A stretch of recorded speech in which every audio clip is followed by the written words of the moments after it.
Viewers like you make this program possible. Support your local PBS station.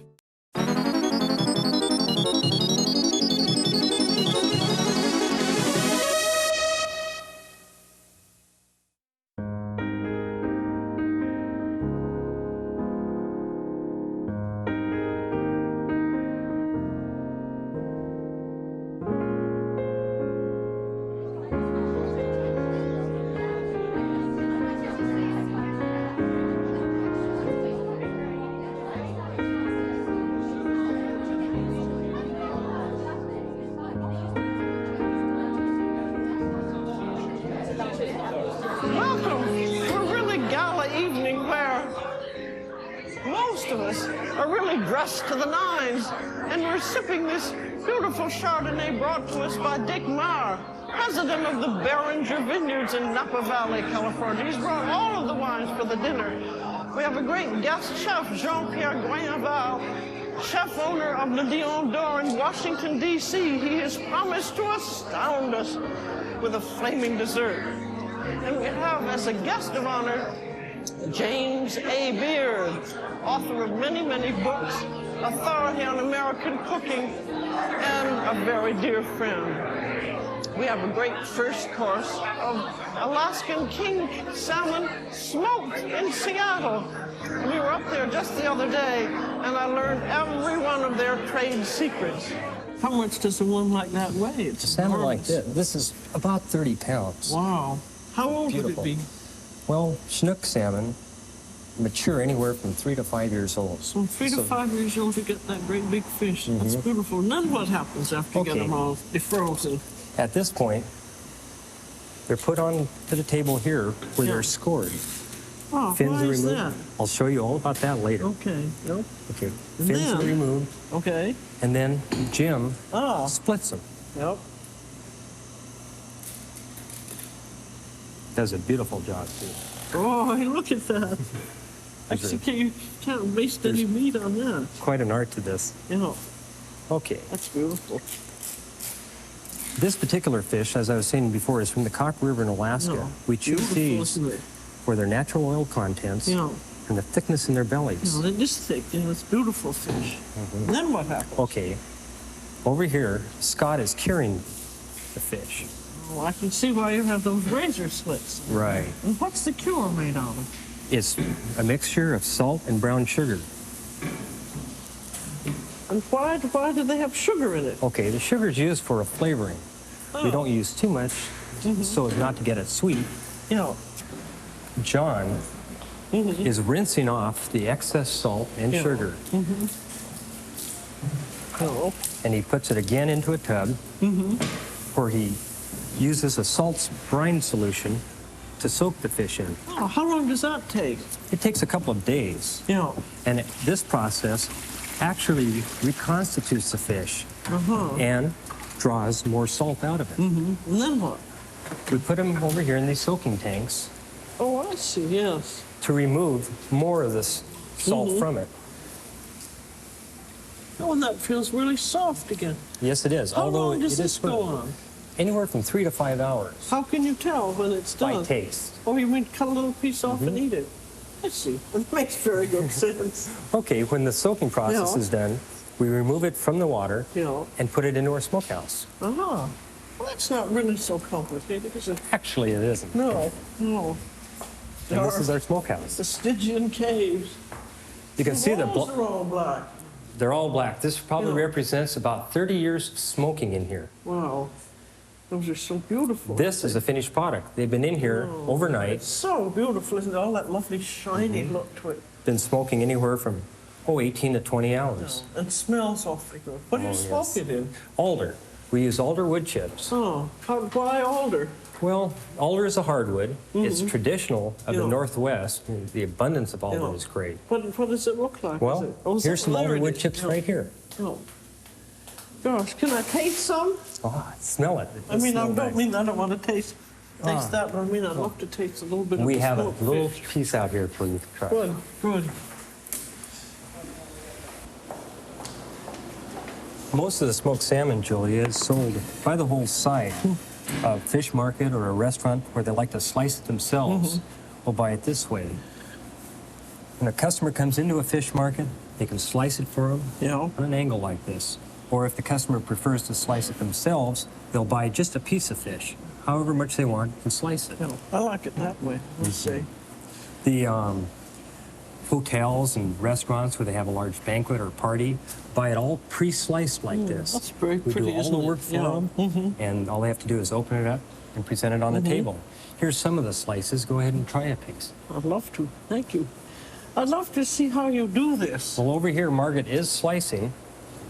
She has skinned the fish, and now she is slicing it and reassembling the fish right back on the skin over here. Well, that's very clever. Goes on just the way it came off. You never know that it had been sliced at all. That's beautiful.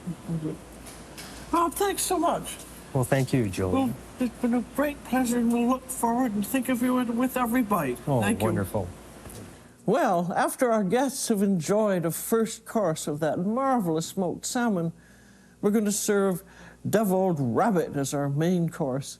And rabbit, if you've not eaten it before, tastes very much like the dark meat of chicken, but has a little more texture to it. It's very easy to cook, and I guess it's easy to raise too, because over half the rabbits that you see in the markets have been grown by backyard farmers under special conditions. And when you buy it in the supermarket, all the rabbits have been raised just for their meat, just like chickens. And when you buy it, it'll be in a tray like this. And sometimes it's cut up and sometimes it's whole. I like to buy mine whole because I like to do my own cutting. And here's how I like to do it. You have the back leg thighs, very much like chicken, and I just take a hammer and a cleaver and I just cut right where they end. It's always useful to have a hammer and a big cleaver in the kitchen. Then I turn it over, and the best part really is the loin. That's the back. There's a tenderloin here, and where it ends, and I've got two little kidneys there, which I'm going to keep, just whack that off. And now, after it's cut up, I'm going to give it a marinade. I think rabbits need a marinade. It gives them more flavor and tenderness. I'm starting out with the grated rind of a lemon. I really like lemon better than wine in a lot of these marinades. Then I'm going to have a nice clove of garlic.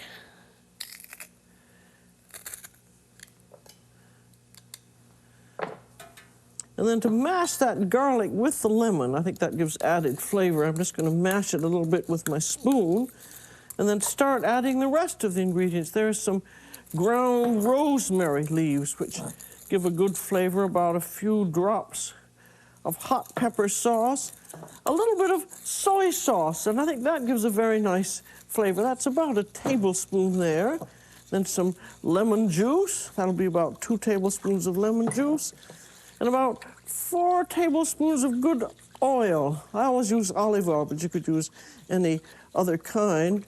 And now, a bit of regular pepper, and then in goes the rabbit. You want to turn the rabbit all around in the marinade, and it should have several hours. I really think it's better overnight if you can do that. You put plastic wrap on it and into the refrigerator. Now, my rabbit's been marinating for 4 or 5 hours, and that ought to be pretty nice by now. And if you're going to go to all the trouble of making a marinade, do give it plenty of time. Now, I'm going to take it out, and we're going to brown it under the broiler.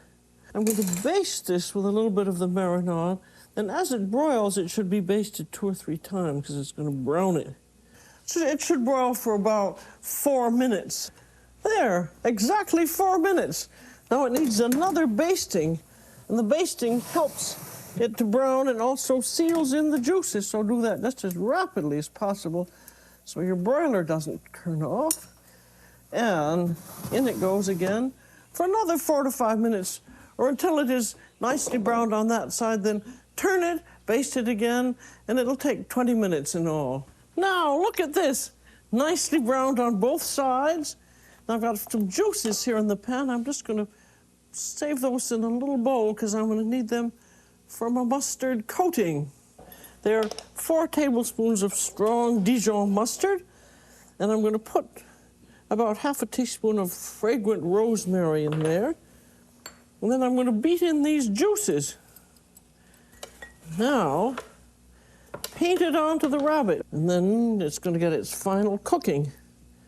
Now it has some breadcrumbs that go on. And this is fresh white breadcrumbs, and be sure that you get it from non-sweet homemade type bread. And it's always fresh. If you use the dried breadcrumbs, it just doesn't give the same effect at all. Now I'm going to drizzle on a little oil, and I think it drizzles better when you use a paintbrush, or pastry brush, I should say. You see, that's a nice little drizzle, and that will help the crumbs to brown. And now it should go into a 400-degree oven, and it's going to bake until it's tender. It'll need, probably 10 to 15 minutes. And you press it, and when it's tender, and the crumbs should also be browned at the same time, it's done. I'm going to set the clock for 12 minutes there. Now, to go with my deviled rabbit, I have chosen a great recipe called the tomatoes of the Three Kernels. And this is not an Italian opera, and it's not a World War II movie with Peter Ustinov. These kernels are wheat kernels. Berries, this is wheat, the same kind of wheat that you grind up and turn into flour. Second kernel is barley. And the third is just plain brown rice, all natural. This sounds so natural and healthy, you'll think it's not going to taste good, but wait till you see, it's going to be absolutely delicious. Now I'm going to start with the wheat kernels because they take the longest to cook. I've got 1 cup of them. In they go to my pan, and I want 3 cups of water. This is just like rice or beans. You always add, for every 1 cup of rice or beans or kernels, you add 3 cups of water. And then I'm not going to add the other 2 kernels yet. And then I'm going to cook these in a pressure cooker. This trusty machine I got for my wedding. It came from my friend Bertha, so I've had it a long time. On goes the top. Now I'm going to put it on the stove. See that little black knob there? That's raised up, and you can hear it hissing. So set the timer for exactly 3 minutes, and then you take it off heat. There, the pressure is down. There's no steam coming out, so I can take the top off, open it up, and there you are. Now these need about half an hour more cooking, and at this point I'm going to add in the other 2 kernels. There's the brown rice and the barley, because these cook much faster and they don't even need to cook under pressure. I'm going to put in another cup of liquid, in this case some chicken stock and a bay leaf. And then I'm just going to let this simmer in the normal manner. About 30 or 40 minutes, and that's all it needs.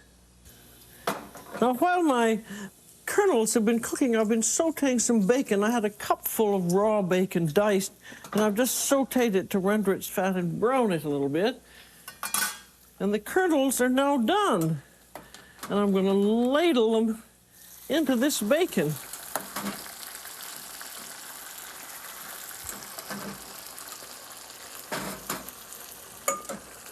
They're awfully good just as they are, but I find they need a little extra something, and if the bacon is very, very good with them, because it gives them a little extra flavor, and then it also, that little bit of bacon fat fattens them up.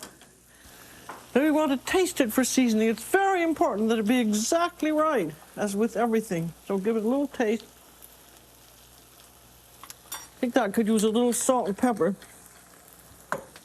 Not too much, just a little bit, because you've got a little salt in the bacon. And when you're sure it's exactly right, you're ready to assemble your tomatoes of the Three Kernels. This is really a delicious combination. Wait till you try it. Now I'm going to use some of it to stuff my tomatoes with, about half of it.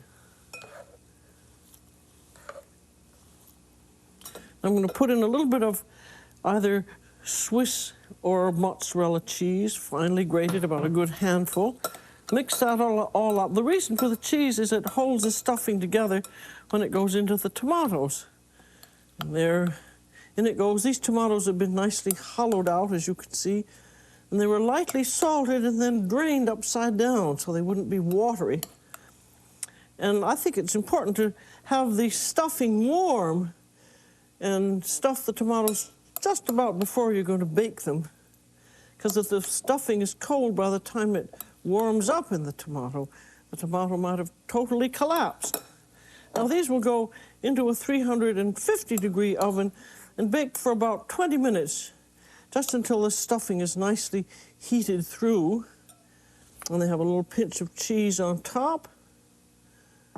And then you'd want to serve them right away, because it's important with these things that that's a little oil going on top.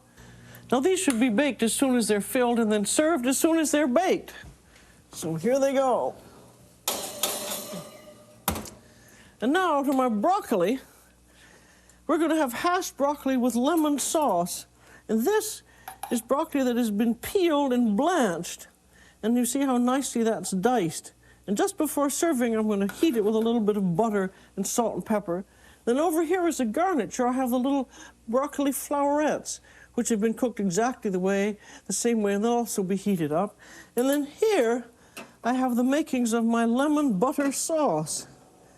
And this was 1/3 cup of lemon juice and 2 tablespoons of chicken stock and about 1/4 teaspoon of salt and some pepper, boiled down until it's almost a syrup like that. And this sauce you have to make just at the last minute. Get it really boiling and start beating it in. Now I'm putting in about 2 sticks of butter, and they're cut into tablespoon bits. And as you notice, they're going right into the boiling center there. Then as soon as it's all in, you want to taste it very carefully for seasoning. And look at that. See, that's a lovely sauce. It's just like a hollandaise. That's going to be beautiful with our broccoli. And have a little taste. That is good. Now, let's see. We have beautiful smoked salmon.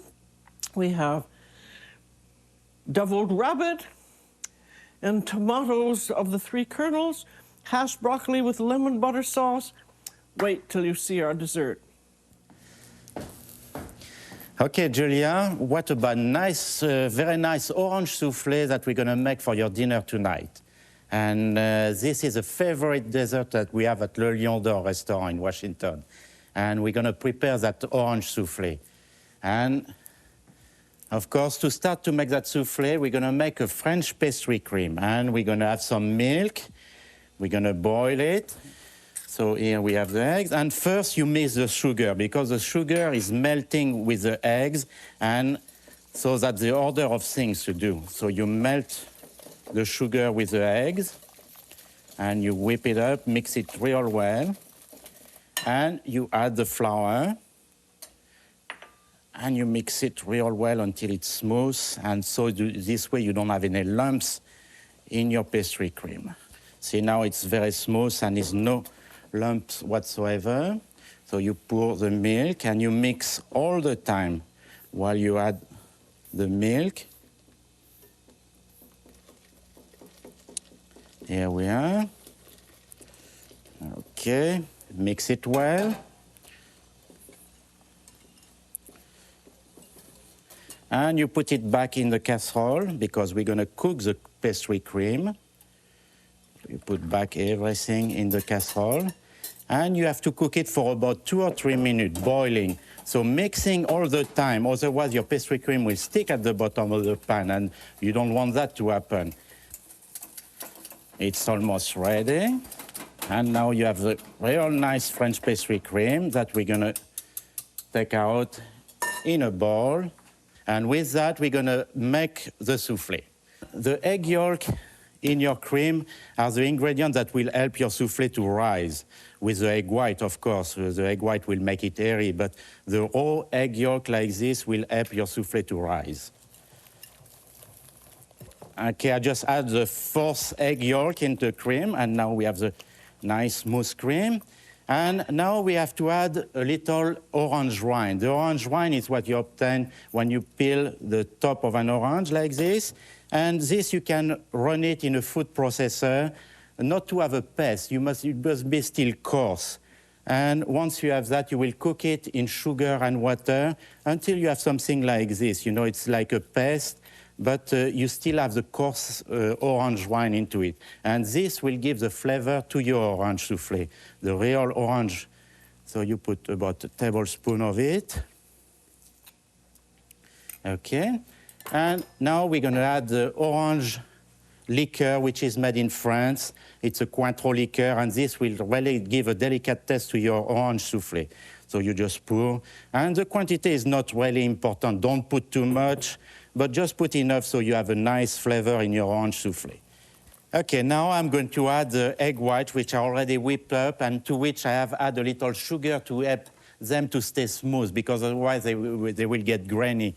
So you add about a quart of the egg white in your mixture, and this mix it solely, so you have something very smooth and light, so it will be easier to mix the rest of the egg white into it.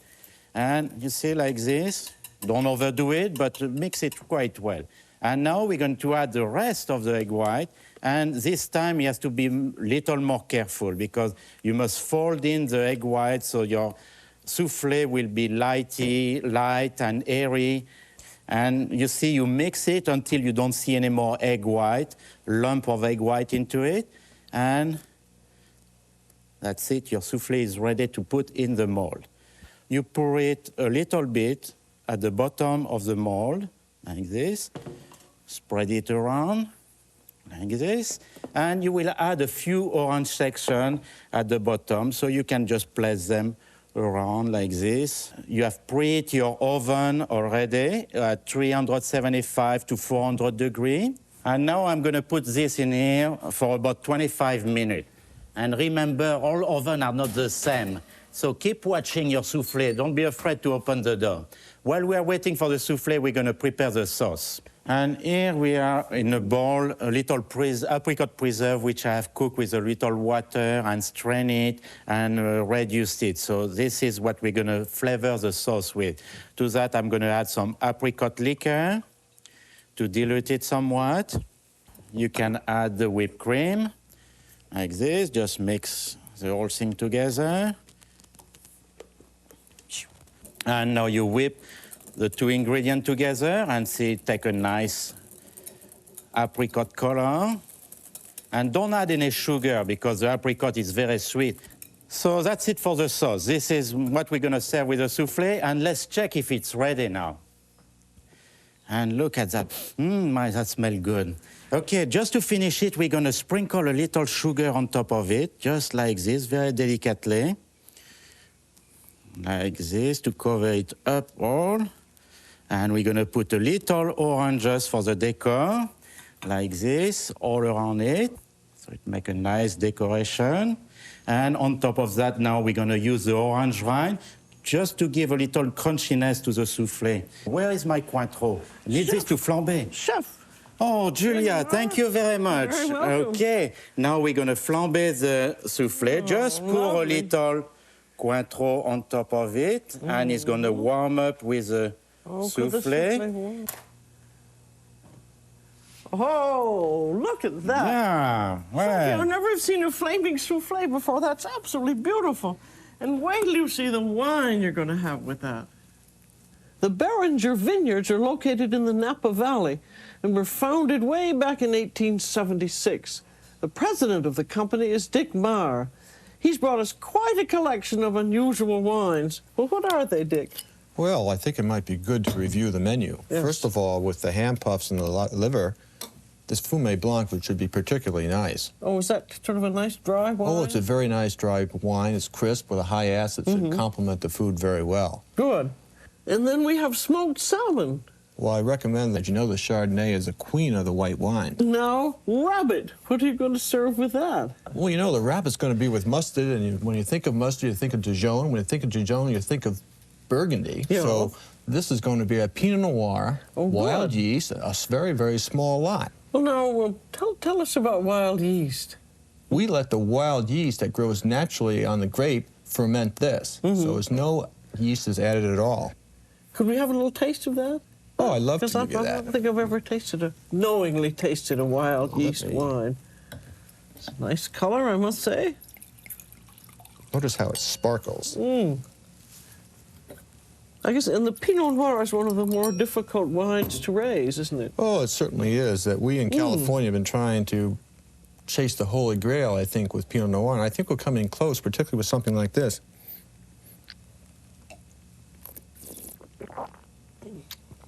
That will certainly complement the Rabbit. I think it has a nice spicy taste. Put that in a private reserve, too. It's very... Then why doesn't it have a label on it? Well, that is just brand new. It's 1980, and we don't think it's quite ready to release. Oh, I see. Besides, we don't have that much of it. We're probably drinking up about 1/2 the supply right here. Well, what are we going to have with the orange souffle? We have something very special here. This, too, does not have a label, but this is Maher Nightingale, who, as you know, was our premier winemaker on Beringer, has made something in this tradition of the great sauternes of France. And how does he do it? He takes a Semillon grape, and he's artificially induced this with Botrytis cinerea, the noble rot, which gives a particular wonderful honey-like taste to it. You know, that nice... deep yellow color, doesn't it? Thank you, Dick. These wines will complement our meal beautifully. It's with great pleasure I announce that dinner is served. Are you ready for dinner? I think so. Got from Seattle, and we went up there and saw it all smoke.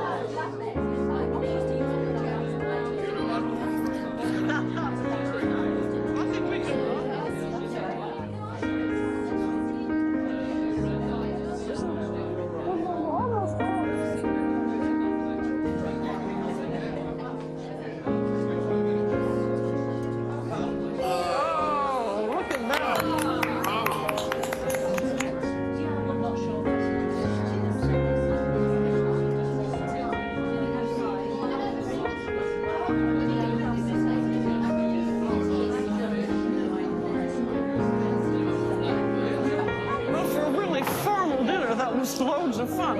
The food was superb. And gosh, we had such lovely wines. That final one that's so Tern type with the souffle was just out of this world. I wish you had time to join us for coffee and cigars, but we've not got another minute left. So join us again next time. This is Julia Child. Bon appetit.